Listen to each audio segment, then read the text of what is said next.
Mirëmëngjes të gjithëve. Ju uroj një ditë të bukur, një fundjavë të bukur gjithashtu. Mirë se erdhët në Rezidielli, ja ku takohemi në këtë ditë të premte, ku sot kemi vendosur të flasim për një problematikë që na ndodh të gjithëve. Ne dimë që sistemi i tretë i zorrët është shumë i lidhur me sistemin nervor, ndaj edhe në momentet kur ne kemi ankth, stres, mbajmë emocione për brenda, edhe sistemi i tretës ngadalësohet. Sot do të tregojmë disa teknika shumë të thjeshta, lëvizjesh, masazhesh te pjesa e barkut, do t'i demonstrojmë këtu në studio, se si ju vetë në kushtet e shtëpisë të mund të lehtësoni, jo vetëm fryrjet e barkut, kapslikun, por e të çlironi atë presionin e madh që ndjeni në sistemin tretës, për shkak të këtyre fenomeneve të jashtme që unë përmend, dhe aq më tepër një stimulim i veçantë për nervin vagus, nervin më të gjatë në trupin ton. Ndërkohë, në pjesën tjetër do të kemi 3 djemë të talentuar, ata janë 3 instrumentistë, të cilët bëjnë diçka shumë të bukur për muzikën tradicionale popullore, ata e kthejnë në një format më bashkohor, japin jetë dhe frym këngëve tona të vjetra popullore, bashkohen bashk me fizarmonikën, me llahutën e jugut dhe me violinën. Do të na flasin për karrierën e tyre dhe do të na interpretojnë si fundjavë që është për të sjellë momente të bukura në familjet tuaja. Tani me vrap shkojmë tek Albana, ta nisim me gatimin.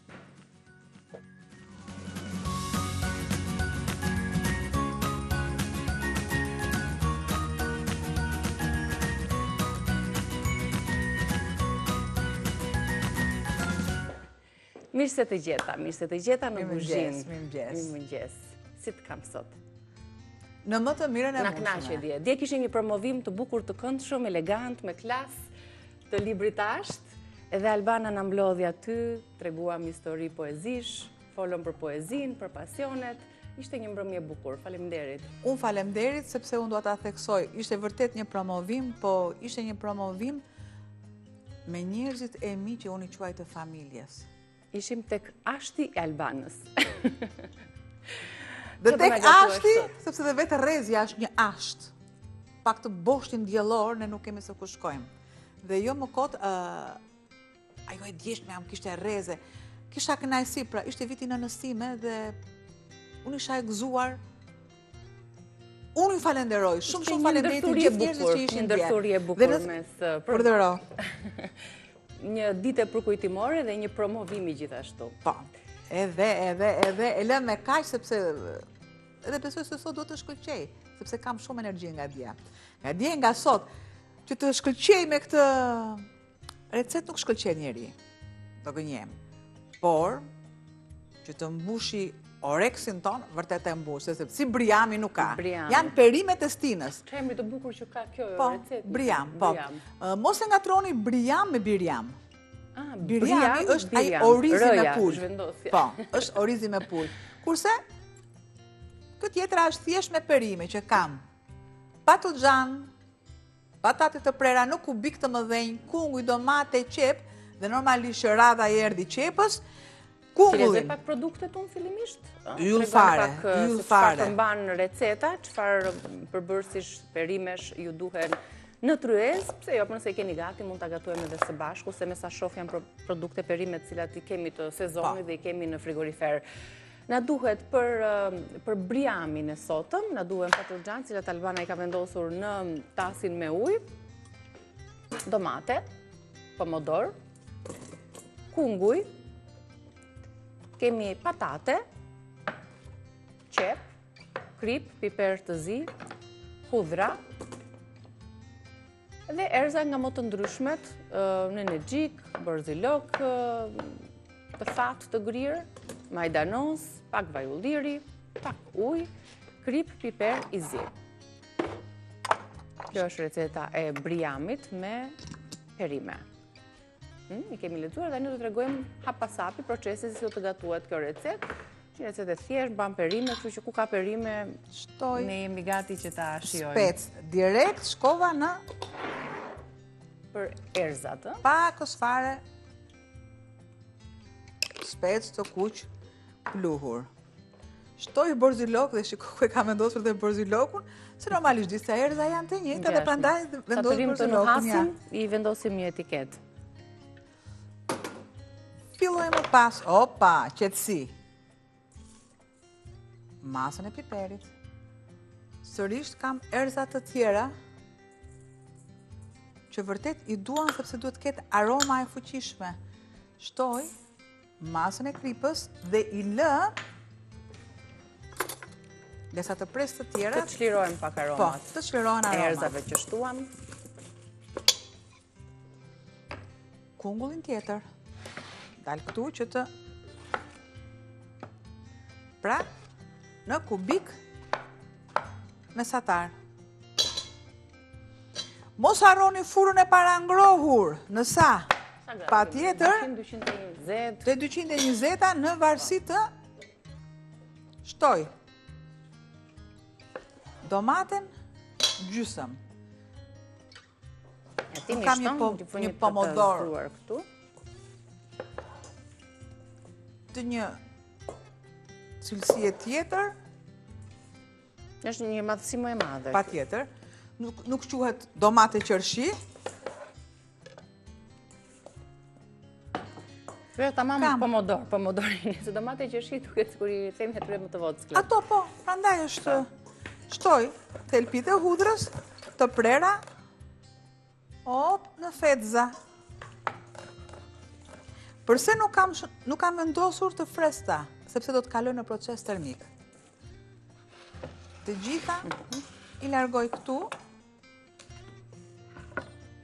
dhe mere. Do t'i pullojmë tani patullxhanët edhe patatet, cilat janë vendosur në ujë. I kam vendosur në ujë dhe në ujë të vakët, jo në ujë të ftohtë, në ujë të vakët për të krijuar atë zbutjen. Normalisht, disa perime bëhen më shpejt. Vendoseni në vazo me ujë, i bën shumë mirë.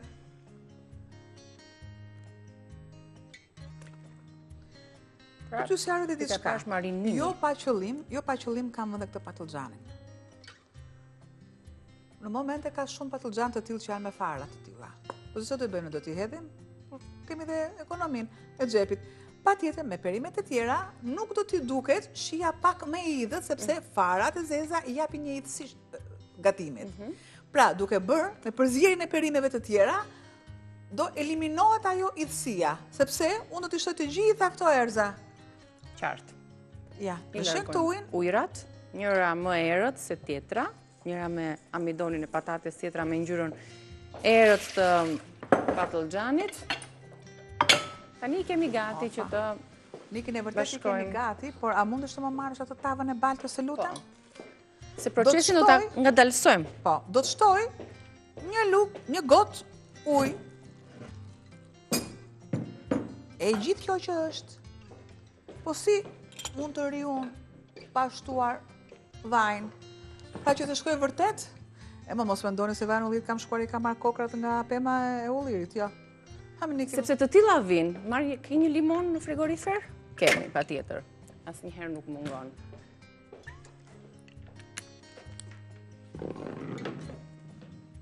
Bëj një përzierje të duhur. Avash, derisa unë të kem mundësinë që të gjitha këto lëngje të përzihen mirë. Vaj ullirit. Shiko tani, mora një limon. Jo për t'ja shtuar, se nuk i shkon se i dhuron besoj, ma afro pak vajin e ullirit. Mora një vaj ulliri thash dhe një limon, për të treguar se që në kohët e lashta, tek mençuria e gjyshëve dhe gjysheve tona, vaj ulliri kombinuar me limonin është një detoks dhe një tonifikues shumë i mirë për mëlçin, një pastrues shumë i mirë. Pra, në momentin që ne vendosim të kujdesemi për veten tonë, për sistemin tretës, për mëlçin e ngarkuar, së mos nëse një ditë më përpara e kemi tepruar, siç e tepruam edhe neve dje, kështu që sot do të përgatis pra një tonik shumë të mirë për mëlçin, për pastrimin e trupit. Një limonat janë të freskët, tani me aromën fantastike të tyre. Duket lëkura e hollë, shifeni sa lëng që kanë një herë.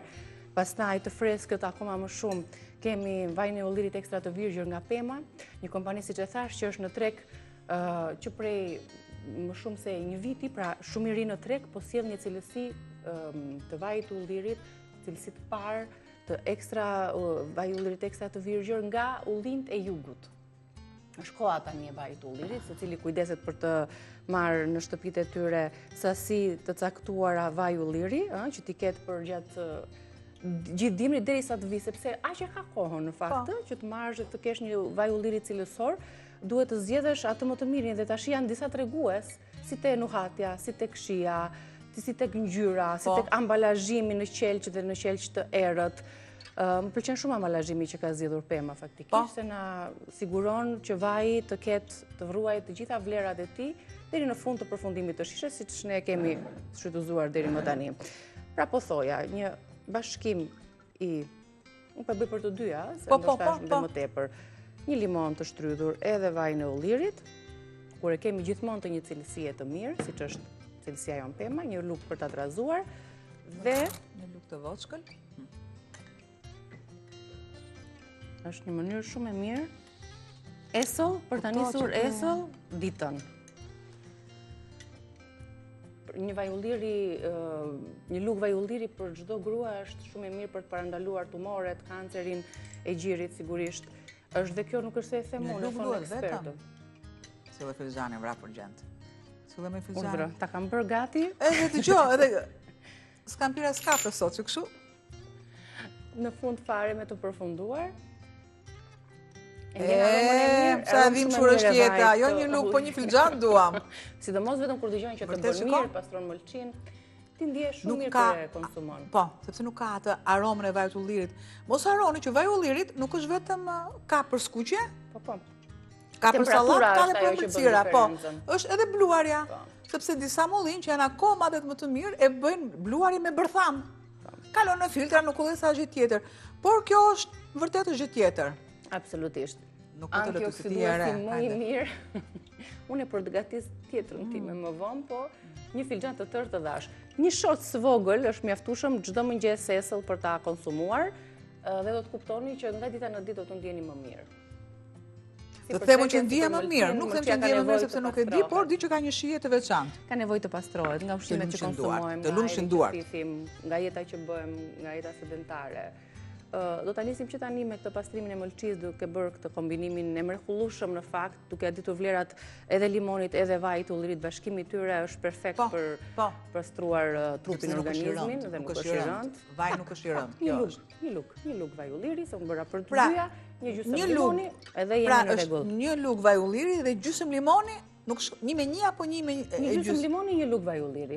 Shiko, njësi amace është syri, sa ta më pranon të trupi esot që në mëngjes. Pastaj vazhdon mëngjesi dhe me radhë gjërat e tjera. Të lumshin duart. Dhe i kam tamam, po, shumë mirë është edhe vaj këtu. Kjo që shikoni nuk është vaj tepër të, këtu është lëngu që do përthithin. E vendos të gjithë të mas në tepsin ton, në tavën ton të baltës, sepse ajo pjekja e nga dalt, i zbut ashtu si shduhet dhe i ruan vlerat e perimeve. Ja, nuk do ta vendos kështu, do t'i vë një letër që të kem pjekjen e duhur, dhe në moment që zbuten, atëherë unë i heq letrën për të marrë vetëm atë ngjyrën e pakët, jo ngjyrën e theksuar. Me ngjyrën e theksuar ne kemi humbur çdo vlerë. Do thoni ju Albana humb vlerat kështu? Normalisht vlerat që janë për të qëndruar në perime do qëndrojnë. Vlerat që do të marrim ne në organizëm do t'i marrim patjetër. Dhe në furr, jo, nuk do ta çoj në furr. Momenti është të vendoset tava në furr, ndërsa për ne është momenti që të shputemi për pak fare, pak sekonda, për mesazhin promocional të radhës dhe ju presim në pjesën tjetër, në recetën e dytë.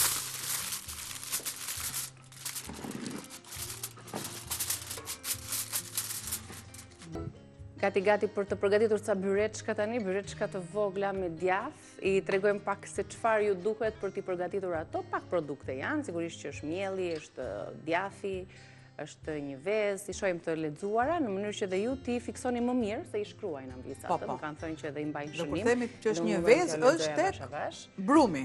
Tek brumi. Tani tek brumi do të keni gjithashtu 200 gram kos të trash, 150 gram gjalt të shkrir, 180 ml ose 100 ml vaj, 500 gram miell që fryhet vetë. 3 lugë gjelle djath, kaçkavall i grir imët, krip, piper i zi i freskët. Mbushja do të përmbaj 250 gram djath të bardh, 100 gram djath kaçkavall të grir, një vezë po ashtu dhe pak piper të zi. Kjo është mbushja. Sipërfaqja, sigurisht, një të verdhë veze dhe fara susami. Byreçka të vegjël me djath, formën e të cilave ju e zgjidhni sipas. Ose ndryshë quhen faktikisht original të quhen kuru. Original quhen kuru. Ato kurut që janë rumbullake, fara susami, që tregtohen për dyqanet e bukës, por që ne shumë kollaj mund t'ja u përgatisim fëmijëve në shtëpi. Kemi mielin. Çfarë mielli do thoni ju? Miell që fryhet vet. Farina hap, ajo e kuqja, që nuk ka asnjë lloj arome.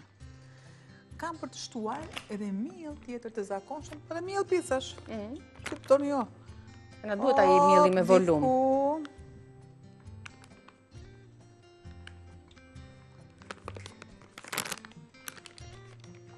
Do të shtoj lorin pjekës. Largoj. Largoj vajin që kam për në tretje. Do të shtoj masën e kripës. Do të shtoj një kokër vezë.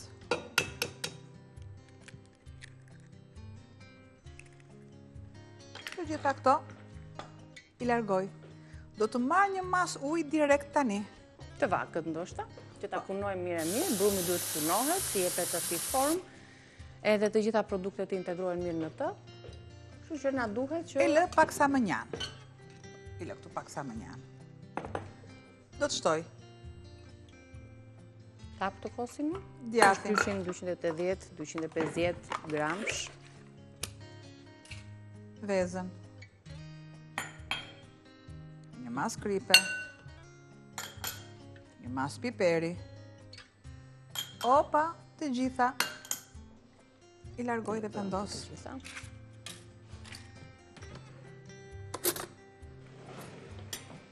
Kam një mas që më duhet të vendos djathtin kaçkavall të grirë.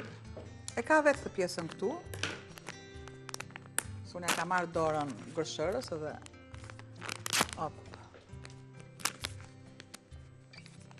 po, vërë me Albana syzet, vërë me Albana syzet, mirë. Ja, i japim një kështu. Ne do ta përdorim ato kaçkavall. Ajo ka një mënyrë, një mekanizëm mbylljeje në momentet që ne do të përdorim shumë pak dhe pjesën tjetër do ta ruajmë në frigorifer për ta përdorur një herë tjetër. Por ne sot kemi ndërmend ta shfrytëzojmë se kemi receta që ta shfrytëzojmë, kështu që e presim. Një përzierje.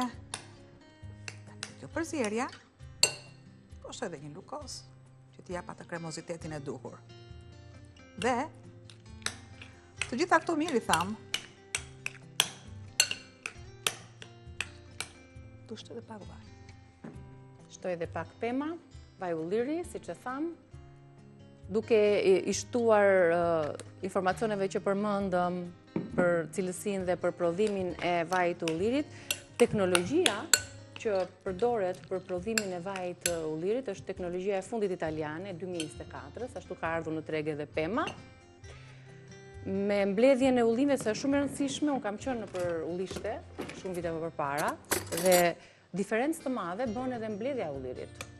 Me dorë, me shkundi, domethënë, kjo është ullim mbledhur me dorë, ndaj e bën të veçantë edhe pemën. Dhe mënyra se si mblidhen, po patjetër, ti gjethe me radhë, kështu që kjo e bën dhe veçon pak nga tregu për të treguar se sa e rëndësishme është edhe përpunimi, edhe nxjerrja e vajit të ullirit. Unë jam shumë e sigurt që janë visat kur do të gjejnë këto që Niki thotë që është i mbledhur me dorë dhe ju do thonin që dëgjoj, për çfarë dallimi ka i mbledhur me dorë dhe me shkundje. Po patjetër. A keni vënë re për shembull që ju kur shkoni te kasapi të merrni mishin?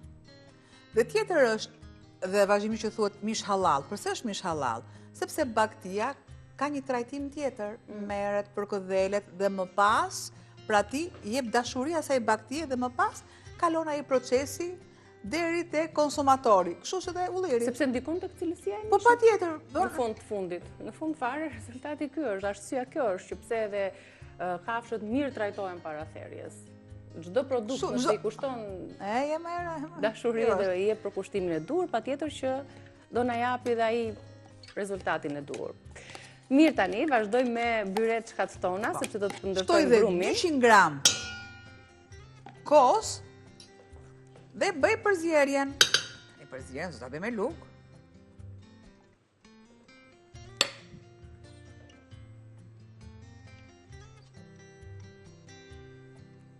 Produktet e brumit, se kemi ndarë recetën në 3 pjesë, atë çka do të përmbaj brenda, si ndërtohet brumi dhe si është sipërfaqja. 2 vezë na duhen nga Ovital sot, një për sipërfaqen të verdhën e vezës dhe bashkë me farat e susamit nëse doni.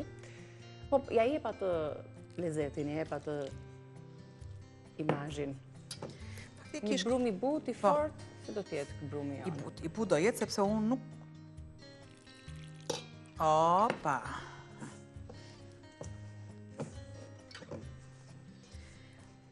Është pak vështirësi, edhe këtë do t'ja sqaroj, kur kosën e marrim direkt nga frigoriferi. Patjetër, unë e kisha të ftohtë. Kam vendosur ujë që është i vakët, që të ekuilibrohet. Mua nuk do më zihet direkt, do më vështirësoj paksa. Do thoni unë nuk e pata mundësinë ta vendosja kosin shumë më shpejt, për të treguar, pra edhe nga ndonjëherë vështirësit që ty të japin produktet kur ne nuk e kemi mendjen. Gjithë nxjerrim nga frigoriferi, gjithçka duhet në temperaturë, në ambientin e duke përjashtuar vetëm panën e ëmbëlsirave. Që vetëm pana do që t'jetë në gjendje të ftohtë. Po. Po çfarë bëhet fjalë për produktet e brumit dhe veza madje nga frigoriferi, duhet marri pak atë temperaturën e ambientit para ta shtojmë kur gatuajmë një kulaç për shembull. Edhe kosin. I japim tani kohë dhe vëmendje, do ta punojmë mirë me duar, sepse edhe ngrohtësia e duarve do të ndikojë patjetër tek cilësia e brumit.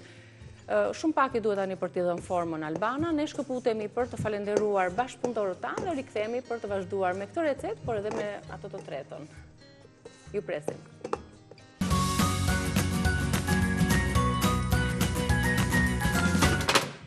Mirë se erdhët.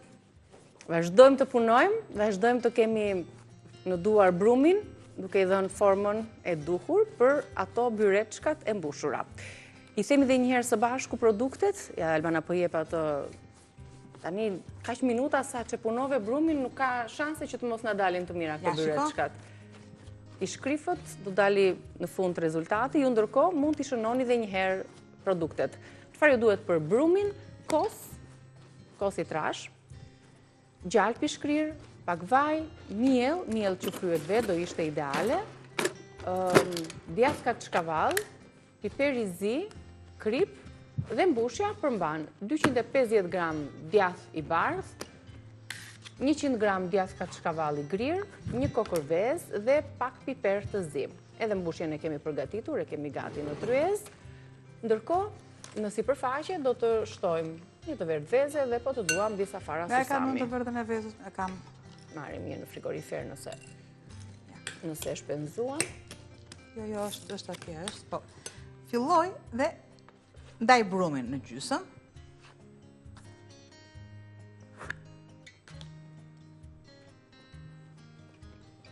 Duke u punuar, normalisht edhe rehatohet, edhe qetësohet brumi. Po.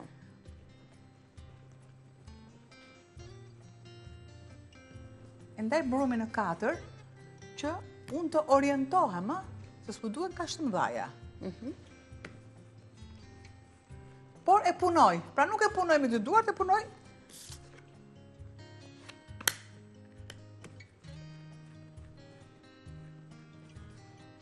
sërisht. Punoj dhe heq nga masat. Sa më shumë punohet, aq më mirë është. Lidhet më mirë, ka atë strukturën më të mirë.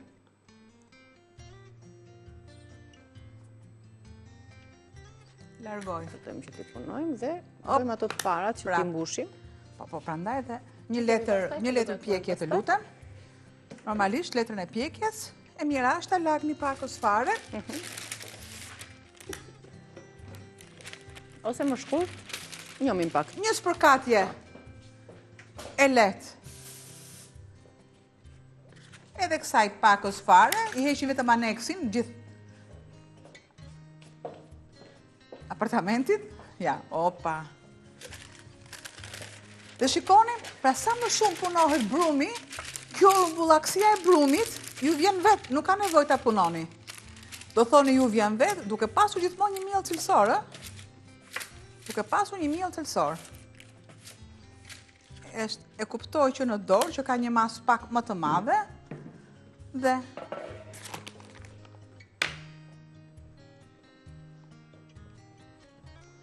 duhet një brum i butë dhe jo ngjitës. Po. Janë pak a shumë në formë e piroshki, por nëse recetës më të vogla.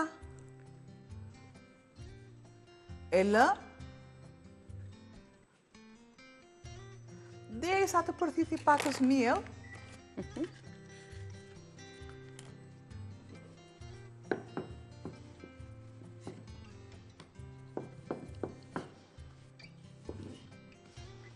Niki, duhet të kemë dhe një kokër veze atje duhet Po, kemë. do t'i luajmë një të verdh veze. Në mos e kam darë, se e kam darë, e di që e kam darë.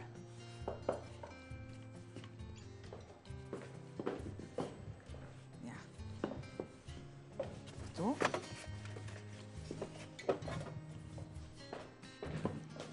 Po më rumbullake. I punojmë dhe qetësohen.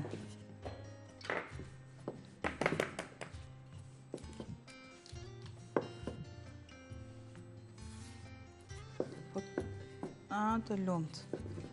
Do të bëjt parën dhe unë i bëj dhe ti i lyen vetë. Ja. E mirat mirave është, i punojmë, i lëm. I punojmë, i lëm. Masa e butë, një spërkati me miell, përthithen, ajo butësia nuk është aq shqetësuese sa ne ta hapim. Pra është çfarë duam ne. Ja. Tani, pakës,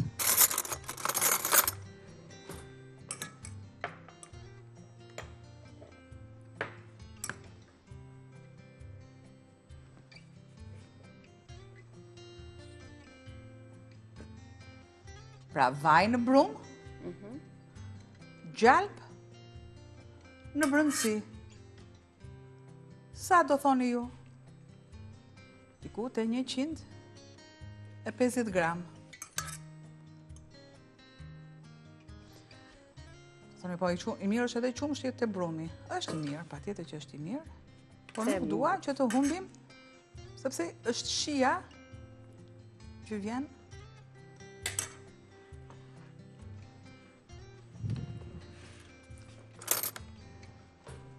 Tani le t'i mbushim.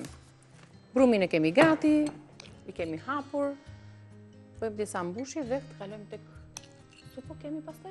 Po, ja. Sup me kungull të verdh. Unë do të bëj e vjeshtës. Të bëjmë shpejt, o sa hapja është.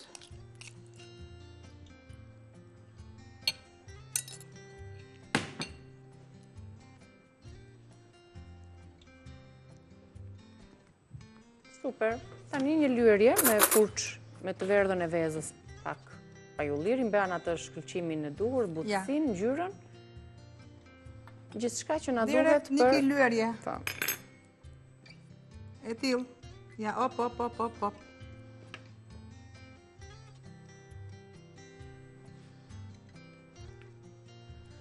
Mas që nuk ngjitet.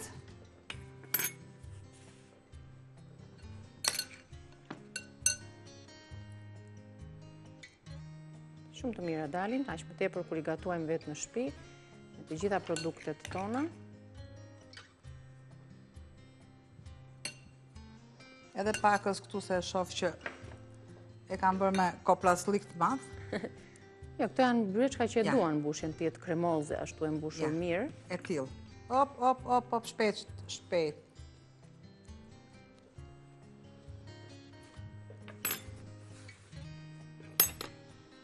Kjo lyerja me të verdhën dhe i ngjit këtë pjesën e sipërme, se mundohem që edhe tek puthitja dhe atë ngjyrën e bukur. Një shkëlqim të duhur.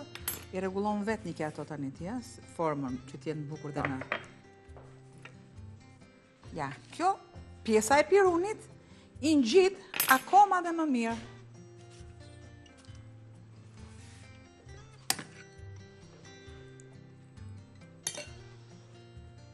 E tillë.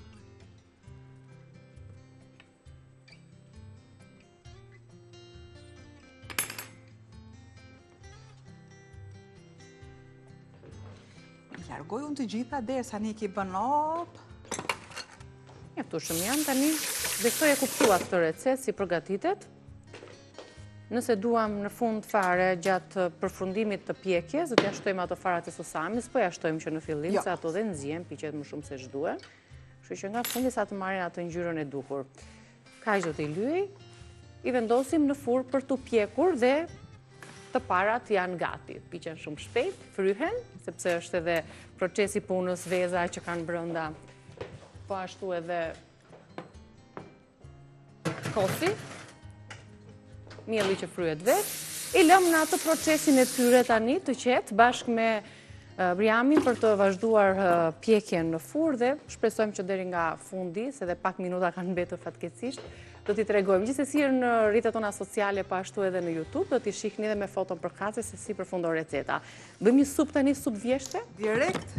Një supë vjeshte me kungull. Shumë shpejt, me kungull. Të verdh. Për baza e çdo kungullit, e çdo supë është patata dhe qepa. Gjë që janë si produkte. I tregojmë pak produktet së bashku.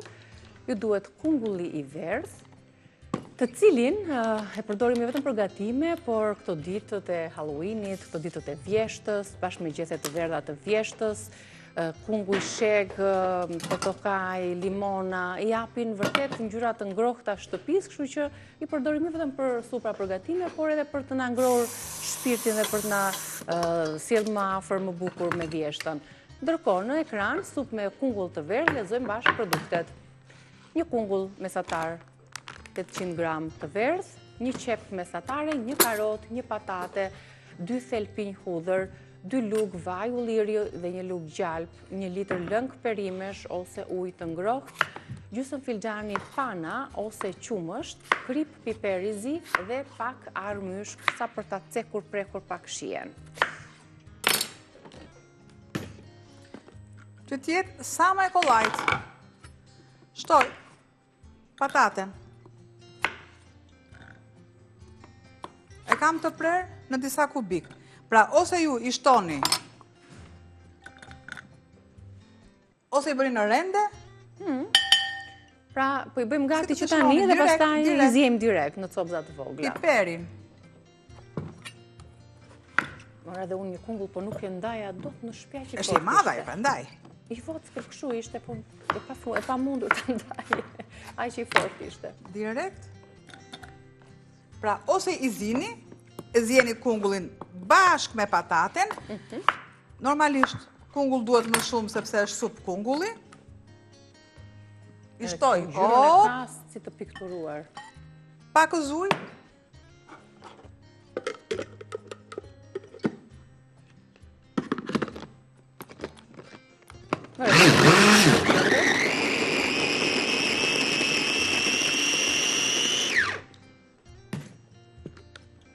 Prandaj, dhe e lash paksa në fund, sepse nuk ka nevojë. Ne duam gjithmonë në kuzhinë kërkojmë ekzekutimin. Ja. E shtoj. Mbi zotëron, normalisht kungulli.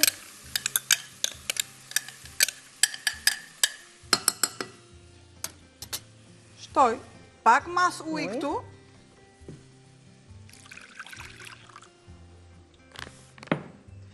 Sikurse dhe masën e qepës, erzat si të duam ne, armuskati, vendosim trumz.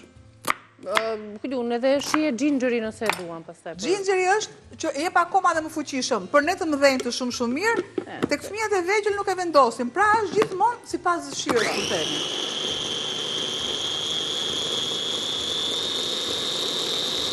Një bluarje të mirë, shumë të mirë.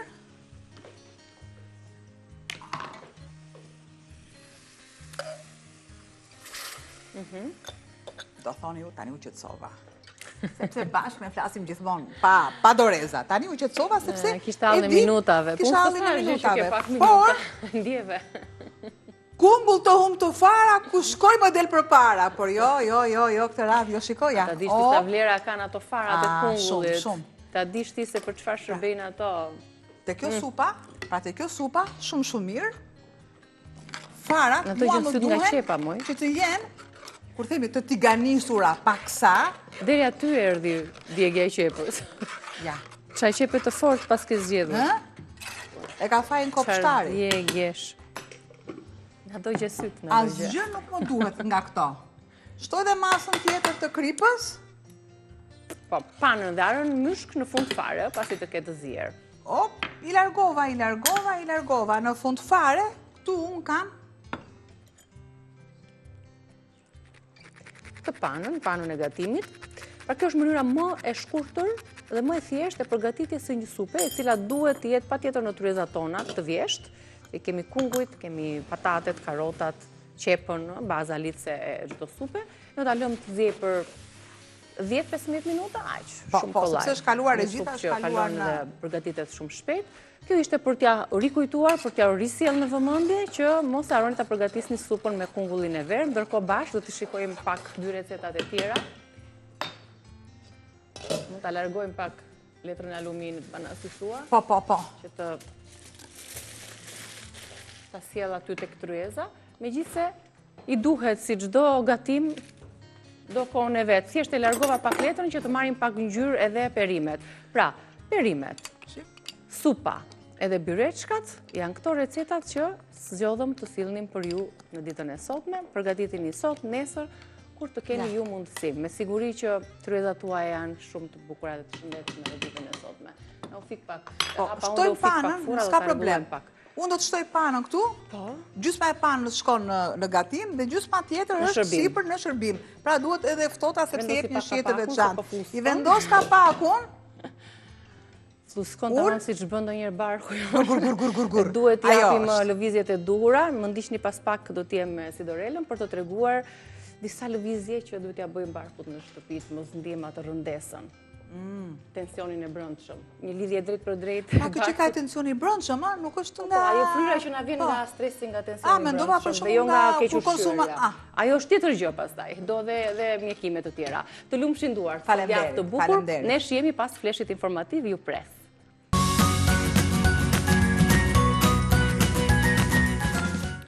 Mirë se erdhët, si që premtuam në hyrje të programit, sot do të demonstrojmë një masazh barku për pjesën për zonën abdominale. Për disa arsye, kur ne ndjemi të fryrë, kur kemi kapslëk, shpeshherë tensioni që mbajmë brenda, ankthi, presioni brendshëm, emocionet e pashprehura, të gjitha këto janë të lidhura dhe me sistemin tretjes. Kështu që me Sidorela Gremi, mirë se erdhe dashur, dhe me Silvën, që është rehatuar dhe po pret masazhin e radhës, do t'ju tregojmë disa lëvizje, disa momente ku mund të përqendroheni për ta lehtësuar këtë gjendje. Sa të efektshme janë fillimisht para se ta nisim punën? Masazhet kryesisht të gjitha janë të efektshme, por unë do të cilësoja që masazhi limfodrenazh është një sekret i bukurisë që lumë ata që e kanë zbuluar, që së fundmi e bëjnë edhe në shtëpi. Dhe ne sot këto të tregojmë që se si do ta bëjnë edhe në kushtet e shtëpisë, jo vetëm në estetika, sepse është një masazh që përveç se kushton shumë, por dhe nuk e kemi luksin që të shkojmë për ditë në qendrat estetike, por një herë në kaq kohë mund ta mirëmbajmë në qendrat estetike, por në shtëpi, çdo mëngjes është një ritual shumë i mirë që juve mund ta bëni në shtëpi dhe është shumë okej për gjatë ditës. Normalisht që ndihmon edhe për jashtëshitje, nxjerrjen e toksinave, qarkullimin e mirë të gjakut, pastrimin e organeve, por mbi të gjitha dhe për gjendjen tonë emocionale. Jep atë çlirimin e presionit të brendshëm, plus që dhe aktivizon, stimulon nervin vagus, lexova, apo jo që është nervi më i gjatë i trupit. Po, nervi vagus, që normalisht çliron gjithë tensionet e tij dhe normalisht kur ne bëjmë masazhin, sa më i relaksuar të jetë ai, aq më shumë kënaqësi dhe lumturi do të përçojmë tek fytyra jonë. Normalisht, ne themi gjithmonë që bukuria jonë vjen së pari nga brenda dhe më pas nga jashtë.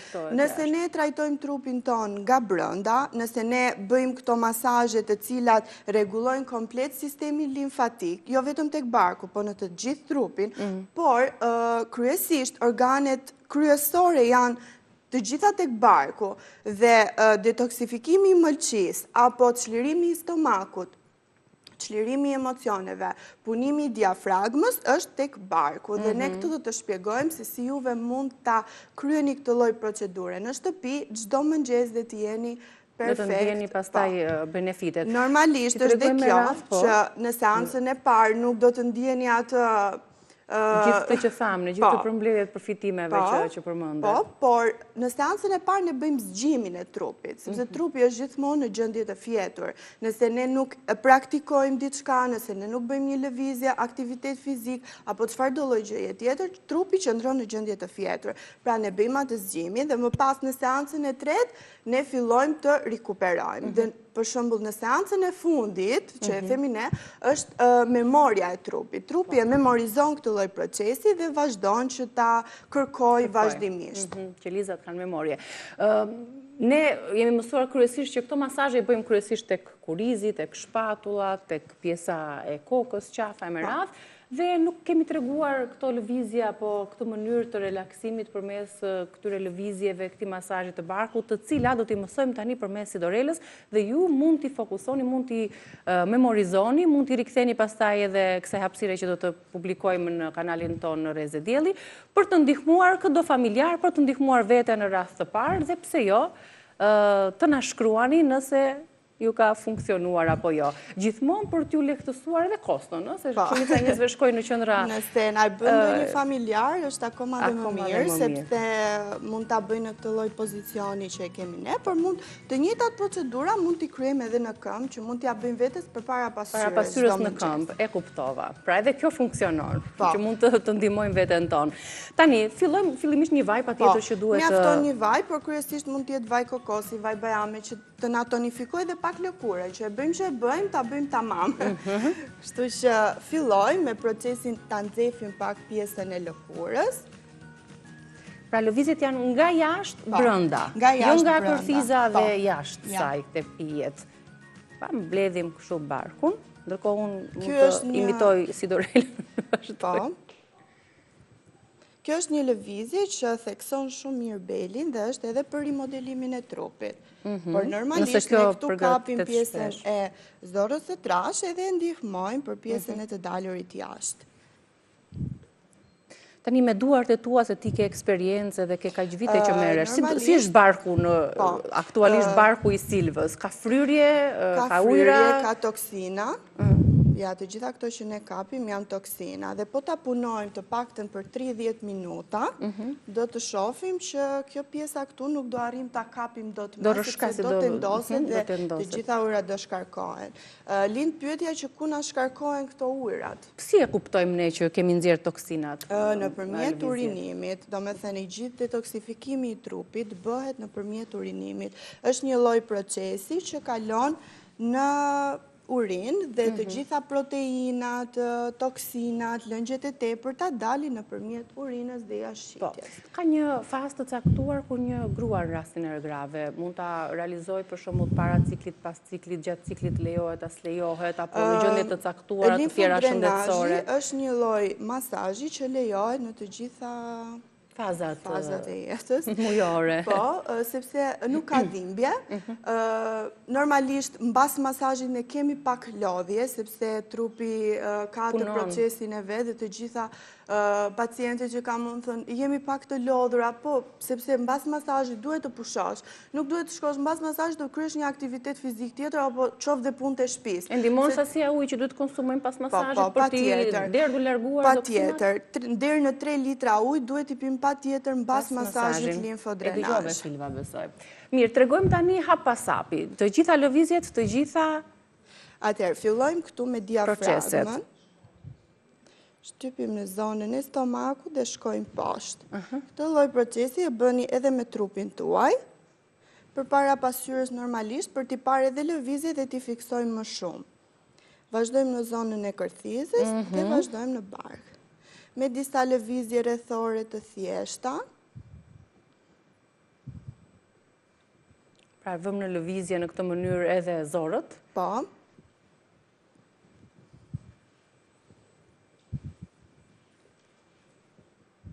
Prandaj këshillohet më shumë në mëngjes, sepse edhe zgjimi i trupit bëhet gjithmonë në mëngjes. Dhe sa më i freskët jetë trupi, aq më mirë i kryen të gjitha funksionet e tij në bazë të masazhit limfodrenazh. Po. Më e qetë. Bëjmë dhe këtë lëvizje rrethore. Pra hapi i parë, lëvizja e parë, prekja e parë është pikërisht nga anash brenda barkut. Po. Ta pjesët anësore të belit për drejt qendrës së barkut. Këto janë pjesët anësore që ne mundohemi që t'i kapim të dyja në mënyrë njëkohësisht dhe të vim deri këtu poshtë. Kryesisht këtu bëhen shkarkimi i trupit. Sa zgjat një masazh? Që të bëhet tamam. Thjesht vetëm për barkun, se unë e di që limfodrenazhi është për gjithë trupin, po pjesa e barkut, sa kohë Pjesa e barkut do të paktën 1 orë e gjysmë që të punohet tamam. Okej. Në momentet që ne... Nuk po flasim për kushtet e shtëpisë. Kushtet e shtëpisë dhe mund ta bëjmë edhe 20 minuta, është një proces i mbyllur sepse duke qenë se e bëjmë për ditë këtë gjë. Pra, që ti tregojmë hapa se dua ti tregojmë deri në fund dhe koha dhe nuk premton 8 minuta. Pra, nga anash drejt qendrës. Pastaj bëjmë një lëvizje, prekje të lehtë rrethore që mund të jetë pak më e fortë në drejtimin e kundërt të akrepave të orës. Që mund të jetë pak më e fortë. Tani fillojmë nga ana tjetër. Nga ana e kundërt në drejtim të akrepave të orës. Gjithmonë për të rishkitur mirë dora përdorim vajrat, vaj kokosi, vaj bajamesh. Dhe nuk do të ndjeni vetëm pjesën e lehtësimit të trupit, që mund të ndjeni shumë mirë dhe pa fryrje, por do të keni dhe një lëkurë të tonifikuar.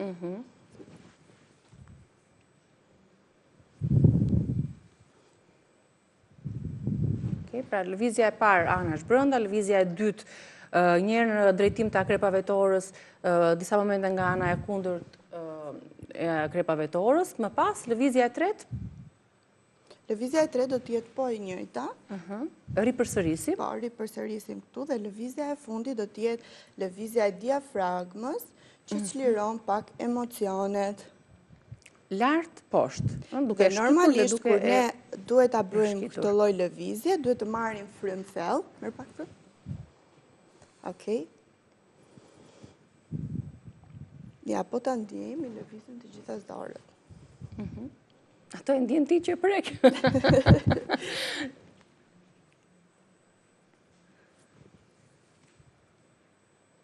Okej.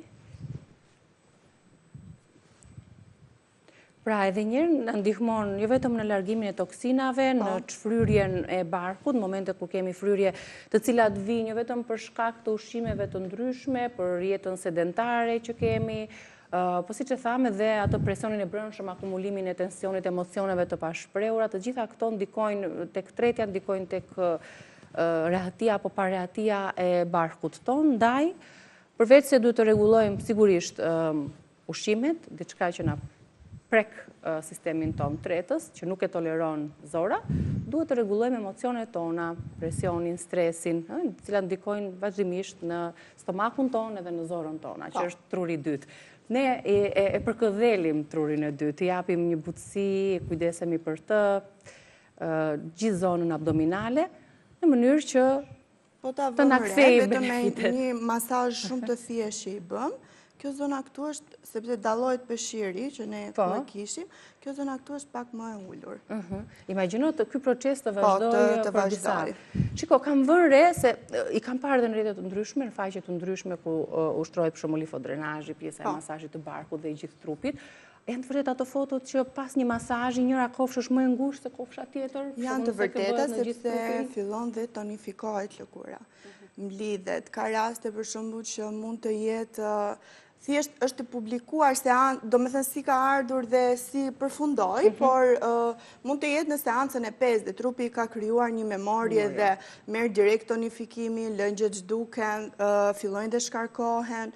Sa shpesh këshillohen këto masazhe? Mund të bëhen të përditshme? Mund të bëhen të përditshme, sepse normalisht unë thashë që ka një kost të konsiderueshme dhe normalisht që kush e ka mundësinë i bën dhe përdit, sepse është një investim shumë i mirë në trupin ton.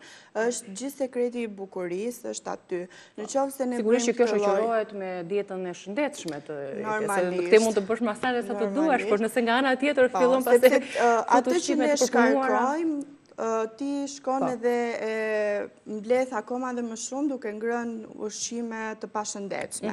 Normalisht kërkon një dietë shumë të mirë të balancuar.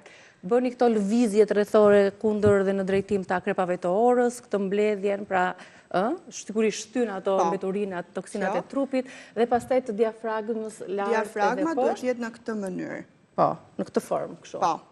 Duke i bërë një por normalisht kur na i bën dikush tjetër është akoma dhe më mirë. Sigurisht se lodhemi.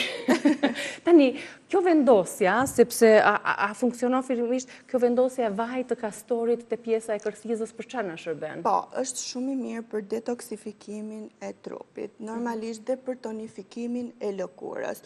Është një vaj natyral që ti mund ta përdorësh për shumë benefite të caktuara, por një nga benefitet që është përfolur më shumë është sepse kuron mikrokistet e vogla në vezore. Dhe normalisht nëse ne vëm 3 pika vaj kastori dhe bëjmë me lëvizje rrotulluese, normalisht do të ndjejmë që pjesa e qetësisë do të vinë në moment, sepse unë e kam provuar edhe vetë këtë gjë, kështu që çdo gjë sepse ndoshta lidhet me faktin që vaji kastori ndryshe nga vajrat e tjerë është një nga vajrat që ka depërtueshmërinë më të madhe dhe më të shpejt brenda lëkurës. Pra nëse ne vendosim një vaj bajamesh dhe një vaj kastori, përfitja e kastorit është më e madhe.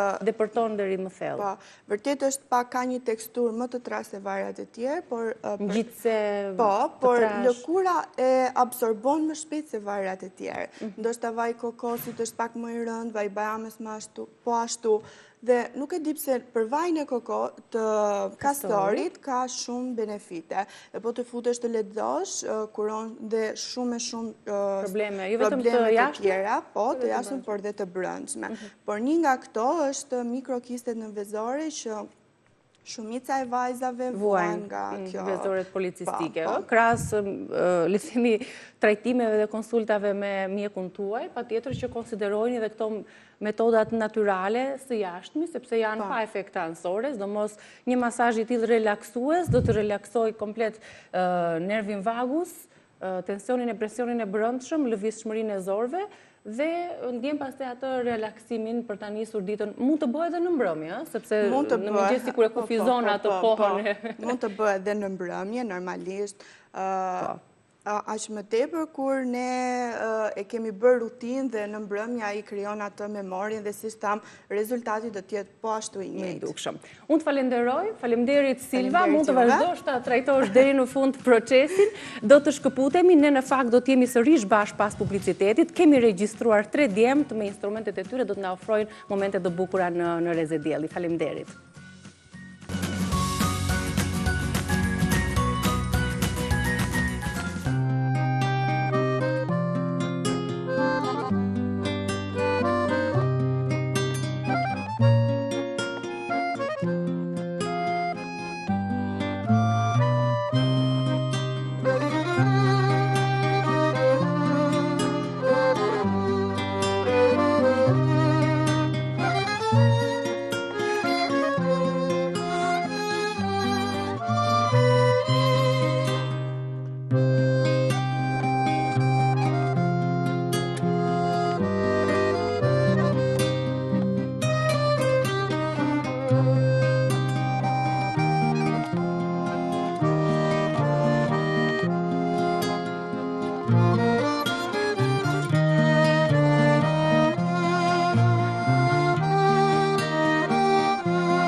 E nisëm këtë pjesë të programit, mirë se erdhët të dashur miq, mirë se erdhët çuna, janë ulur në sistemoni, sa unë të bëj hyrjen e kësaj pjese që donim ta nisnim kështu me performancën e grupit Trio Folk Albania, 3 të rinj instrumentistë të talentuar, kanë formuar këtë grup, ulur në sistemoni si në shtëpinë tuaj, duke zgjedhur të sjellin në skenë trashëgimin ton shqiptare larg komercialitetit dhe duke sjell muzikën tradicionale në një format më bashkëkohor.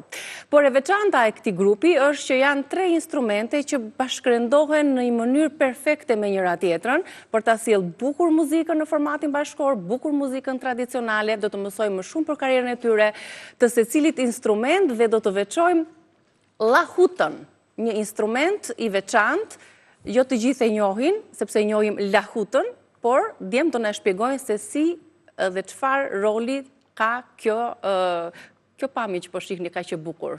Një instrument i cili luhet nga Andi Ponoçi, i cili është dhe në kitar, Indrit Cakaj, që është në fizharmoni ku mi kemi aty, dhe Eraldo Feto në violinë. Mirë se erdhët. Shumë urime, bukur performanca, do të na rezervoni dhe një performancë të dytë kam përshtypjen deri në fund të bisedës.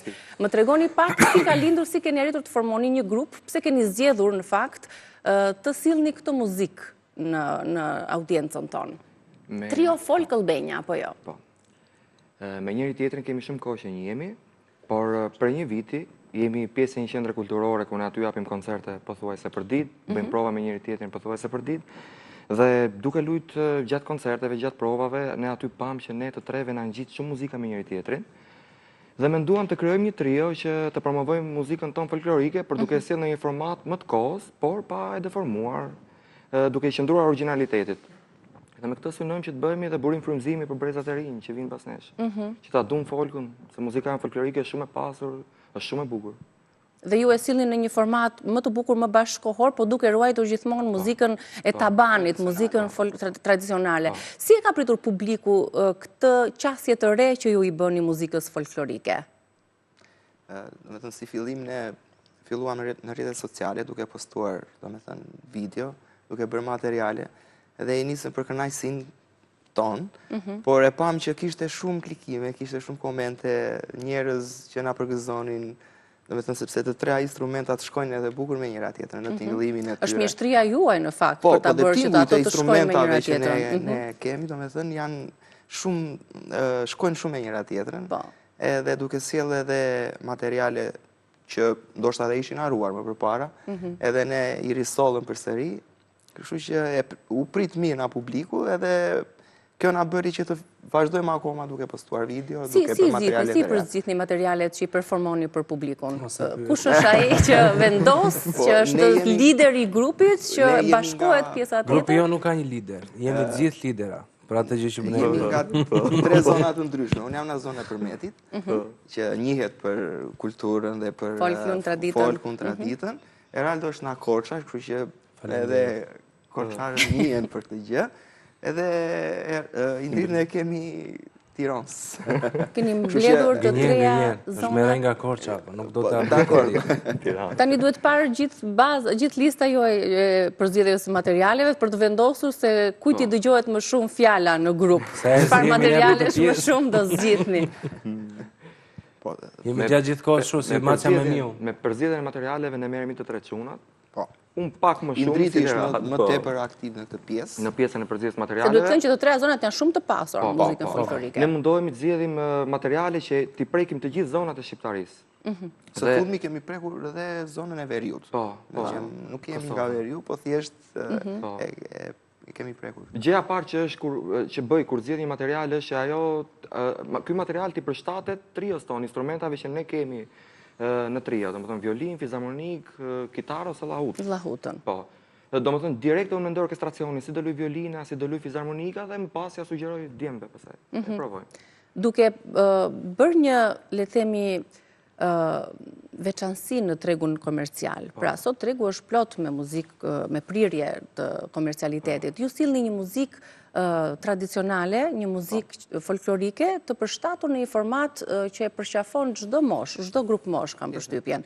Dhe do doja të dija a keni ndjerë ju, le të themi pengesa, a keni ndjerë ju në siklet, duke qenë se tregu këto kërkon, prirjet komerciale.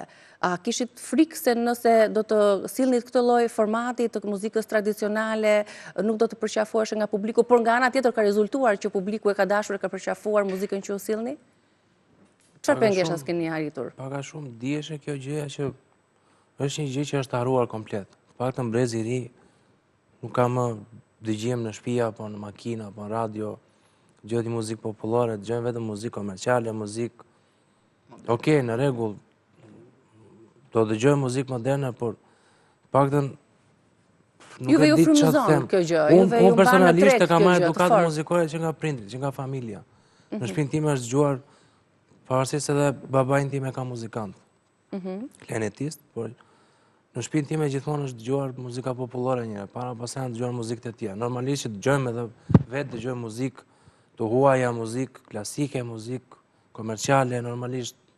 Por kjo gjë nuk duhet që të humbasi sot, që flasim. Sepse nuk ka më brez të ri që të ketë një pasion, dëshirë për të dëgjuar muzikën popullore. Dhe mirë që keni zgjedhur që ta trashëgoni, kështu me instrumentat tuaja tek breza ndër breza. Ndonjë pengesë nuk kemi hasur. S'ka pas pengesa, përkundër është shpritur shumë mirë, sepse kjo gjë ka munguar në tregun shqiptar, domethënë në rrjetet sociale të paktën. Ka munguar shumë kjo gjëja që ne po bëjmë, sepse është një gjë që është bio. Qartë.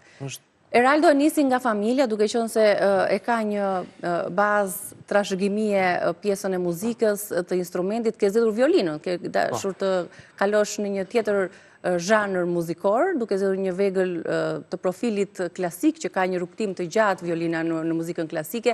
Do doja të dija për ty, Eraldo, si arrin ti të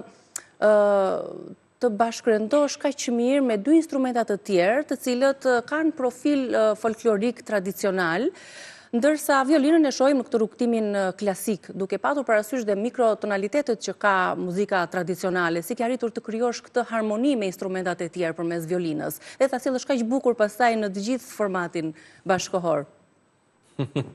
Është e vështirë për ty të përshtatesh me violinën me çunat? Ka qenë e vështirë në fillimet e mia, por e kam nisur që i vogël të pjesën e muzikës popullore, që 9 vjeç. Që 9 vjeç ke nisur me violinën? 9 vjeç, kam qenë pjesëtari ansamblit të Korçës, atje kam marrë hapat e mia të para për muzikë popullore. Normalisht shtysa ka qenë babai im që më ka mësuar hapat e muzikës popullore, por kur je i vogël nuk e kupton dot atë peshë rëndësinë e lodhjes e të sikletit që mund të kesh. Normalisht, ajo prandaj mësohet që i vogël, sepse tani në një moshë të madhe nuk e mëson dot. Absolutisht. Sepse kitara, piano, instrumentat tjera mësohen. Ndërsa violina është një gjë që pas e mësove që 6 vjeç, 7 vjeç nuk e mëson dot. Të ka kufizuar ty nëse do të jesh i aftë, i talentuar në violin, patjetër që të merr pak nga koha e fëmijërisë. Po, më ka marrë shumë. Me orë të tëra të studiuar. Po, më ka marrë shumë, ndërkohë që moshatarët e mi, shokët e mi losnin top apo losnin aty poshtë të shtëpia, unë isha gjatë gjithë kohës babai këtu, unë përballë babait vetëm duke studiuar, e kupton? Ka marrë çmimin e parë 9 vjeç, i çmuar i vitit. I çmuar i vitit. Po ja ka vlerëtur ama ajo sakrificë që bëre për te fëmijërisë. Besoj që ja ka vlerëtur sot.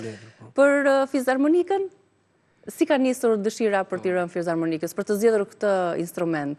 Faktikisht nuk jam ende i sigurt, është fizharmonika që më ka zgjedhur mua, apo unë fizharmonikën. A e udhëheq ti atë apo ajo ty? Po fati i mirë që unë vi nga një familje artistash, ku gjyshi ka qenë instrumentist dhe këngëtar në Asamblin e Shtetit, që në krijim të asamblit, xhaxhai dirigent dhe fizharmonikist në Asamblin e Shtetit për shumë vitesh, babai dhe xhaxhai tjetër po ashtu, dhe do në një ambient që muzika ishte gjithmonë prezente, bëri që unë... Sigurisht edhe brezi i të rinjve do t'jetë e tillë. Çfarë bën kaq të fuqishme? Më trego pak për fizharmonikën. Çfarë bën këtë instrument kaq të fuqishëm për të përcjell aq bukur? Është instrument i veçantë fizharmonika, është instrument që është solistik, po, është instrument dhe solistik, po është instrument dhe shoqërues, që shoqëron dhe veten, ka dhe pjesën e melodisë dhe shoqërimin harmonik. E përcjell shumë bukur folklorin, kam përshtypjen, me tonalitetin që ka, me atë harmoninë e hapjes të krijimit të muzikës. Po, përshtatet. Fizharmonika është instrument që lunë në çdo lloj zhanri muzikor, pavarësisht se këtu në Shqipëri ne kemi përdorur më shumë për folkun. Për folkun, po. Po është instrument që mund të lush në çdo lloj zhanri, si klasik, jazz, modern, popullor. Llahuta? Ç'kemi këtej? Më trego pak tani ku ndryshon lahuta me lahutën. Po. Lahuta është një instrument me tela, siç e shikojmë, edhe shumë, domethënë, e ngatrojnë o kitar i thonë, ose i thonë mandolin më shumë. Po është komplet, domethënë, tjetër gjë, si në ana e tingëllimit edhe në ana e lojës që bën instrumentisti. Dhe është një instrument që është i rëndësishëm në një orkestër të muzikës popullore të jugut dhe të Shqipërisë së Mesme. Kurse lahuta është një instrument tjetër që përdoret në zonën e veriut. Edhe për shkak të emrit që kanë të përafërt, domethënë shumica i ngatrojnë. Shpeshherë i ngatrojnë. Shpeshherë Po edhe i këtu në ngatrojnë. paraqitjen në madhësi kanë përshtypjen apo s'ka lidhje Jo, me nuk këtë ka pjesën? lidhje, janë komplet ndryshëm, është më e vogël, përdoret me një tel, ka harkun e vet, lahuta, kurse lahuta është komplet tjetër gjë. Tek ti kush ndikoi për ta mësuar lahutën? I bie dhe kitarës, ke dhe kitarën pjesë. Po, babai im ndikoi. Ai ka qenë pjesë e sazeve të Laverbariut, duke i binte lahutës. Edhe që i vogël e nisa me instrumentin e kitarës, dhe në momentin që babai më njohu me këtë instrument, domethënë si çdo i vogël, domethënë, nuk më pëlqeu në fakt. Sepse ishim drejt instrumentave, kitar, më piano, modern, që kanë muzikë më modern, tinguj më modern, kurse lahuta ka një tingull ka një zë më arkaik. Ti si arrin ta balancosh tingullin modern të kalosh nga kitara, që ka ato tonalitetet moderne, në zërin arkaik të lahutës. E bën shpesh lehtësisht këtë shkëputje? E bëj, po, tani domethënë, po kur kam qenë edhe më i vogël, normalisht më duke si një instrument i haruar. Kupton, ose një instrument që luanin pleqt më shumë. Po, çunat tanë të regjisë duan që ti të interpretosh pak me lahut tani live. Po, bën një pjesë të vogël? Aty ku je, mund ta sjell unë? Jo. Do t'u aplotësojmë kërkesën, patjetër. Se ta njohim pak si instrument. Kjo është pra lahuta e jugut dhe kjo është lahuta. E unë tani për momentin do luaj një pjesë të Shqipërisë së Mesme, që është Napoleoni, që gjithë një Napoleon nga Andi në lahut. Dhe është originaliteti është luatur me lahut, kënga e Napoleonit. Kënga e parë.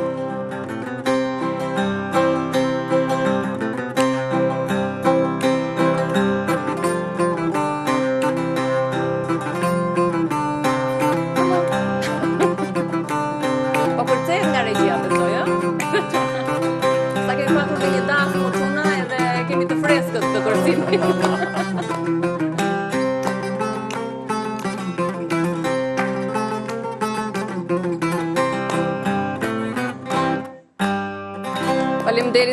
Faleminderit. A ka ndonjë pjesë nga materialet që u përzgjithni ku ndonjëri prej instrumenteve merr rolin kryesor, apo gjithmonë ju funksiononi si një trup i vetëm përmes instrumentave që u keni? Apo varet nga materialet, ku dominon më shumë njëri instrument se sa tjetri? Më shumë funksionojmë si një trup i vetëm. Mundohemi që gjithë kohës të jemi funksion të njëri tjetrit kur orkestrojmë. Tani, më thoni pak se ka disa tonalitete muzika jonë folklorike që nuk e di a funksionon që të treja instrumentet të jenë bashkë si një trup i vetëm.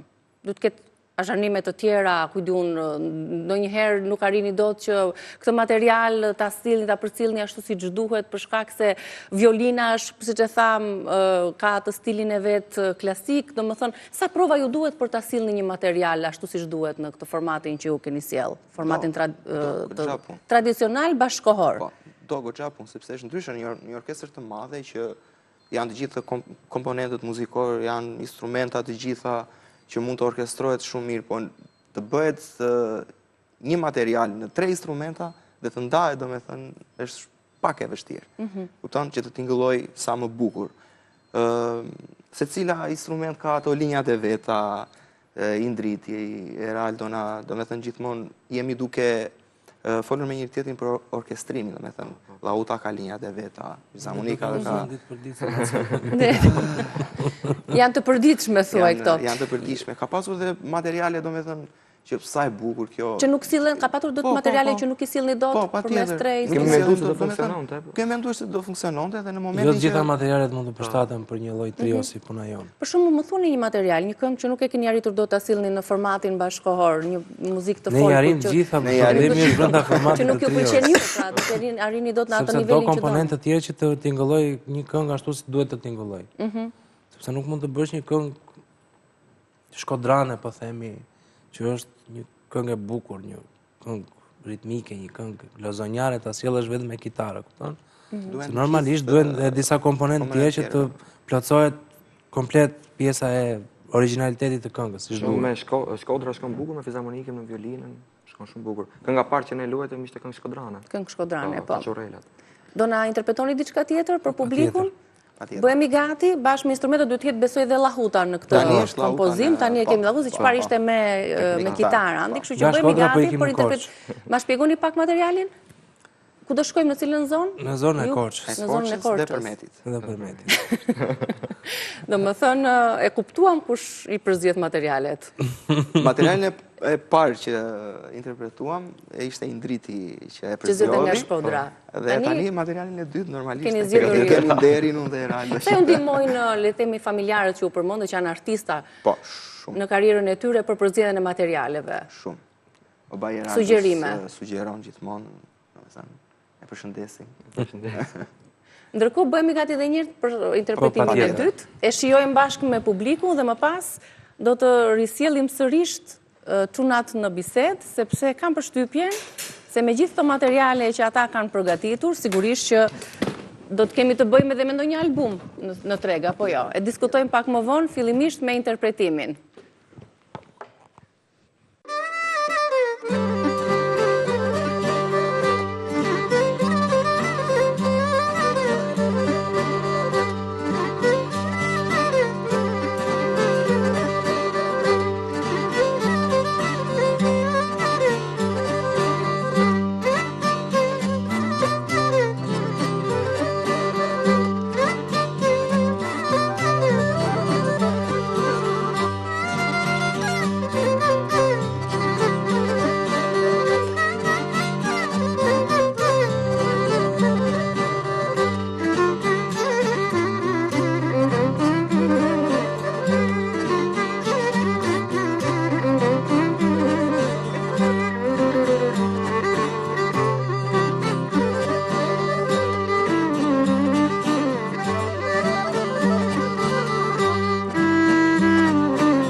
Më pëlqen shumë alkimia që keni, qëndrojmë këtu, alkimia që keni me njëri tjetrin, keni një kod kështu që merri vesh. Kodi shikimi. Kodi shikimi. Flet më shumë se sa instrument dhe instrumentat gjithashtu. Shumë muzikë e bukur. Unë di që jeni duke përgatitur albumin tuaj të parë. Nëse mund na zbuloni diçka, çfarë do të përmbaj, çfarë materiale, çfarë përmban ky album dhe kur do të dalë në treg? E zbulova, është sekret, duhet mos e kisha thënë, apo? Po, jemi duke përgatitur diçka. si album dhe një recital. Edhe një recital, projekt Edhe shumë i rëndësishëm. recital. Po, jemi duke punuar fort për këtë gjë. Besoj se shpejt brenda këtij viti, besoj se do dalë. Me thënë, ne dëshirojmë shumë që të dalë në fund të vitit. Dhe si një dhuratë për publikun. Po, por së shpejti do dalë, domethënë është një gjë që ne po punojmë. Jemi duke punuar për materialet. Trio Folk besoj do të jetë, keni vendosur për emrin e albumit? Trio Folk. Akoma kemi juaj. Jemi duke përgatitur materialet. Shumë suksese. Keni menduar të bashkëpunoni dhe me artistë të tjerë? Kemi shumë ftesa nga gjithë artistët më me emër këtu në Shqipëri. Për momentin do mbajmë trion. Avash pastaj. Po pse jo, mos bëjmë. Po. Gjithmonë jeni të hapur për bashkëpunime. Po të tre funksiononi shumë mirë, kështu që sillni kaq bukur muzikën. Të ndërthurur kaq bukur me instrumentat tuaja për ta sjellë muzikën tonë folklorike në këtë format kaq të bukur, modern, edhe duke ruajtur gjithmonë tabanin. Ju uroj shumë suksese. I përcjellim me duar të kitje nga ju dhe nga ne. Shumë faleminderit për prezencën tuaj në studio, edhe për energjinë pozitive që na sollët në Reze Dielli. Faleminderit dhe juve që na ndoqën. Unë ju përshëndes, që jemi nesër me Rezen tonë. Mirupafshim.